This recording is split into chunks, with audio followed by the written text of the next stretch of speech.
रमाकांत एक ढाबे वाला था। उसका ढाबा हाईवे पर था, इसलिए अक्सर वहाँ पर ग्राहकों की भीड़ लगी रहती थी। भाई एक छोले पूरी, एक पुलाव, एक दाल खिचड़ी, पर जल्दी करना। बैठिए, अभी भेजता हूँ। रमाकांत देर तक अपने ढाबे पर काम किया करता था और देर रात जब वो घर लौटता तो उसकी बेटी नीलिमा उसका इंतजार कर रही होती थी। तुम सोई नहीं अभी तक? आज तक कभी ऐसा नहीं हुआ कि आपको खाना खिलाए बगैर ही मैं सो जाऊं। अब तक तो नहीं, पर आगे हो सकता है। और वो क्यों भला? क्योंकि मैंने तेरी शादी के लिए रिश्ता ढूंढ लिया है। क्या अब्बू, मुझे नहीं करनी शादी वादी। सभी लड़कियां ऐसे ही बोलती हैं और फिर अपने ससुराल जाने के बाद अपने अम्मी अब्बू को भूल जाया करती हैं। करती होंगी, पर मैं उन लड़कियों जैसी नहीं हूँ। अब्बू, क्या आप कोई ऐसा लड़का नहीं ढूंढ सकते जो यहाँ हमारे साथ आकर रहे? घर जमाई चाहिए तुम्हारी बेटी को। बेटा बेटी पराए घर जाए, यही उसूल है और यही सही है। मतलब आप मुझे अपने आप से दूर करना चाहते हैं? बिल्कुल नहीं, पर तेरी शादी तो करनी ही होगी। मैं तो तेरे लिए ऐसा शौहर ढूंढ रहा हूँ जो तेरा इतना ख्याल रखे कि तुझे हम दोनों की याद भी ना आए। क्या अब्बू आप भी? अरे आप दोनों का हो गया हो तो आप लोग खाना खा लीजिए, काफी रात हो गई है। ठीक है। रमाकांत अपनी बेटी से बेहद मोहब्बत करता था, पर ये भी सच था कि बहुत जल्द उसकी बिटिया पराई होने वाली थी और अब रमाकांत और भी ज्यादा देर तक ढाबे पर काम करने लगा। क्या हुआ मालिक, आज इतनी देर हो गई? हमने ढाबा बंद नहीं किया। देर तो हो गई है, सोच रहा हूँ कुछ और ग्राहकों का पेट भर दूं। वैसे भी बिटिया के ब्याह के लिए पैसे बटोरने हैं। ठीक है मालिक, छोटी मालकिन की शादी बिल्कुल धूमधाम से करेंगे हम। बिल्कुल। रमाकांत के नौकरों ने भी उसका साथ दिया और वो लोग भी ओवर टाइम करने लगे। 1 महीने बाद नीलिमा को देखने लड़के वाले आए और उन्हें नीलिमा पसंद आ गई। 2 महीने बाद एक बहुत ही शुभ मुहूर्त है। इन दोनों की शादी के लिए बेहद ही लाजवाब। ठीक है। सभी लोग खुश थे। नीलिमा की शादी तय हो गई थी। रमाकांत यहाँ वहाँ से पैसे जोड़ने लगा। वो नहीं चाहता था कि उसकी बेटी की शादी में कोई भी कमी रहे। पर एक दिन जब वो हड़बड़ी में हाईवे का रोड क्रॉस कर रहा था, तभी एक ट्रक से उसका एक्सीडेंट हो गया और वो वहीं मर गया।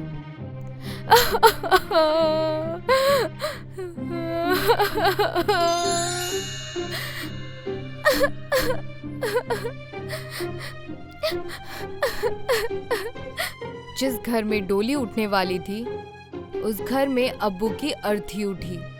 सरिता और नीलिमा के जीने का सहारा ही चला गया। कुछ दिनों बाद किशोर रमाकांत के घर आया।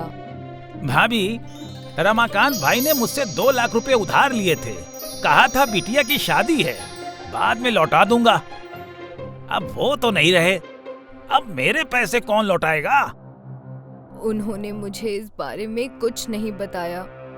वो सब मुझे नहीं मालूम। अब ये बताइए कि मेरे पैसे कौन लौटाएगा? मैं लौटाऊंगी। मेरे पिताजी का सारा कर्ज मैं लौटाऊंगी। आप मुझे बस 6 महीने की मोहलत दे दीजिए। ठीक है बेटा, मैं 6 महीने के बाद वापस आऊंगा, पर तब तक पैसों का इंतजाम कर लेना। सरिता ने अपना सर पकड़ लिया।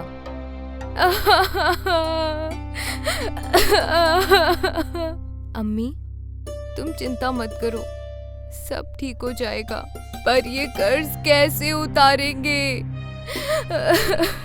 काम करके मैं अब्बू का ढाबा चलाऊंगी, पर बेटा तू कैसे ये सब करेगी? कर लूंगी अम्मी, अब्बू है ना मेरे साथ। और अगले ही दिन नीलिमा ढाबे पर चली गई। काका, आज से मैं ढाबा संभालूंगी। ठीक है बेटा, तुम्हारे पिताजी के हम पर बहुत एहसान है। हम सब तुम्हारा साथ देंगे। आपसे यही उम्मीद थी। ढाबे पर गाड़ियां रुकने लगीं और लोग खाना खाने आने लगे। नीलिमा सबका ऑर्डर और पैसे लिया करती थी। सुबह से रात तक वो ढाबा संभाल रही थी। ढाबा बंद करने के समय नीलिमा ने हिसाब जोड़ा। आज तो बस 3000 का ही गल्ला हुआ है, जिसमें बस 1500 का मुनाफा। ऐसे चलता रहा तो मैं किशोर काका का हिसाब कैसे चुकता करूंगी। हे मालिक मेरी मदद कीजिए। अगले कई दिनों तक नीलिमा सुबह से लेकर शाम तक काम करती थी, पर जो मुनाफा वो कमा रही थी वो कम ही था। वो बिल्कुल भी संतुष्ट नहीं थी। कई दिन बीत गए। एक रात सारे नौकर चले गए और नीलिमा ढाबा बंद कर रही थी। तभी एक बूढ़े बाबा उसके पास आए। बेटा, 2 दिनों से भूखा हूँ, कुछ खाने को हो तो दे दो। आइए बैठिए।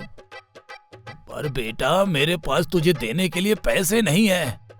कोई बात नहीं। नीलिमा बावर्ची खाने में गई तो वहाँ सब्जी थी पर रोटी नहीं थी। नीलिमा ने देखा कि रुमाली रोटी का आटा रखा था। उसने तुरंत चूल्हा जलाया और मटके पर 2 मटका रोटी बनाई और सब्जी के साथ उस बाबा को परोस दी। वो बाबा बहुत भूखे थे। खाना देखते ही खाने लगे।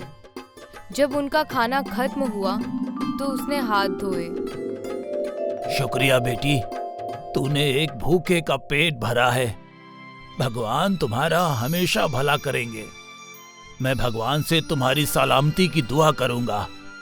मेरे लिए नहीं, मेरे अब्बू के लिए प्रार्थना कीजिएगा। वो अब इस दुनिया में नहीं है। पल भर में उस बाबा ने नीलिमा का अतीत जान लिया। तू बहुत ही बहादुर है बेटा, और तेरे इस संघर्ष में मैं तेरी मदद करूंगा। जिस मटके पर तूने ये रोटी बनाई है, आज से वो मटका जादुई बन जाएगा। जो भी उस मटके पर बनी रोटी खाएगा, वो अपने आप को दूसरे खाने से रोक नहीं पाएगा और तू दिन दुगनी रात चौगनी तरक्की करेगी। नीलिमा ने उस बाबा की बरकतें ली और फिर वो बाबा चले गए और नीलिमा ढाबा बंद करके अपने घर चली गई। अगली सुबह नीलिमा ने ढाबा खोला और रोज की तरह ग्राहक आ गए। एक ग्राहक ने मटका रोटी ऑर्डर की। एक और मटका रोटी। उसने दूसरी भी खा ली। एक और देना। अरे भाई, तू ये तीसरी मटका रोटी मंगवा रहा है। क्या करूं, इतनी स्वादिष्ट मटका रोटी मैंने अपने जिंदगी में कभी नहीं खाई। तू भी चख के देख। फिर क्या था, जिसने भी मटका रोटी खाई वो बार बार ऑर्डर करने लगे। दिन भर मटके पर रोटियां बन रही थी। रात में जब नीलिमा ने पैसे गिने तो वो हैरान रह गई। एक ही दिन में उसकी कमाई 10 गुना बढ़ गई थी। आज का मुनाफा 15,000। वो खुशी खुशी घर गई और अपनी अम्मी को सब कुछ बताया। बेटा, पर ऐसे कैसे? माँ, ये सब बाबा की बरकतें हैं। उनके आशीर्वाद से वो मटका जादुई मटका बन गया है। बहुत जल्दी ही अब्बू का कर्ज चुकता हो जाएगा। भगवान का लाख लाख शुक्रिया। अब नीलिमा खुश थी। वो खुशी खुशी ढाबे पर काम कर रही थी। 1 महीने बाद किशोर नीलिमा के ढाबे पर आया। बेटा, तुझे याद है ना, 1 महीने हो गए। जी काका, याद है। नीलिमा ने गल्ले से 2 लाख रुपए निकाले और काका को दे दिए। ये रहे आपके पैसे। इतनी जल्दी? तूने इतनी जल्दी इतने सारे पैसे कैसे कमाए? मालिक की कृपा से। नीलिमा ने किशोर के कान में जादुई मटके का राज बताया। बस तब से ढाबा चल पड़ा है और आमदनी भी बढ़ गई है। अच्छी बात है। तू वैसे ही तरक्की करती रह। मेरी बरकतें हमेशा तेरे साथ रहेगी। किशोर नीलिमा को बरकतें देकर चला गया, पर उसके मन में पाप था। रात को जब ढाबा बंद हुआ तो किशोर उस जादुई मटके को चुराने ढाबे में आया, पर जैसे ही उसने मटके को हाथ लगाया, मटका गर्म होने लगा। मटका इतना गर्म हो गया कि वो लाल हो गया और किशोर के हाथ जल गए। मेरे हाथ!